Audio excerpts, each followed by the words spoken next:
வரலட்சுமி விரதம் இந்த வருஷம் நாளைக்கு வெள்ளிக்கிழமையா அல்லது 28ஆம் தேதி வர வெள்ளிக்கிழமையா அப்படின்னு ஒரு சின்ன சந்தேகம் பிள்ளைங்களுக்கு இருக்குது. வரலட்சுமி விரதம் என்கிறது ஆவணி மாதம் வரக்கூடிய பௌர்ணமிக்கு வெள்ளிக்கிழமையில் நம்ம செய்யக்கூடிய ஒரு அற்புதமான விரத நாள்.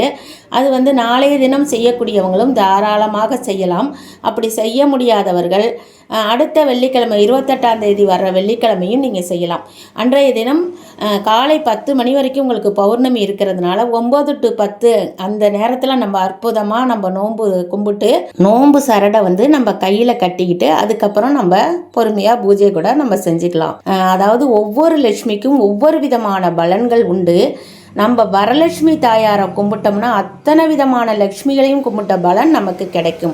8 வித லட்சுமிகளும் அருள்வார்கள், 16 வித பேரும் நம்மை சேரும் என்பது ஒரு ஐதீகம். வீடு வாசல் செல்வம் திருமணம் குழந்தை பேரு வேலை வாய்ப்பு ஆகட்டும் அனைத்து செல்வங்களும் நமக்கு கிடைப்பதோடு நம்மளோட வியாதிகள் தீரும். முக்கியமாக தோல் வியாதியால் கஷ்டப்படுற பிள்ளைங்க இந்த நாளைய தினம் அது பௌர்ணமி அன்று நடக்கக்கூடிய அந்த வரலட்சுமி நோம்பில் எப்படியாவது கலந்து கொள்ளுங்கள். இதற்கு ஒரு புராண கதையும் இருக்கிறது. சித்திரநேமி என்ற ஒருத்தருக்கு இந்த தோல் வியாதி தொழுநோய் ஏற்பட்டு ரொம்ப கஷ்டப்படக்குள்ள அவருக்கு இந்த ஆற்றங்கரை ஓரத்தில் தேவ பெண்கள் நடத்தின அந்த வரலட்சுமி நோன்பை பார்த்ததுனால அந்த தோல் நோய் முற்றிலும் விலகியதாக ஒரு ஐதீகம் இருக்கிறது பிள்ளைங்களா. அதனால் நீங்களும் கண்டிப்பாக இந்த விரதத்தில் கலந்து கொண்டு பலன் பெறுங்கள்.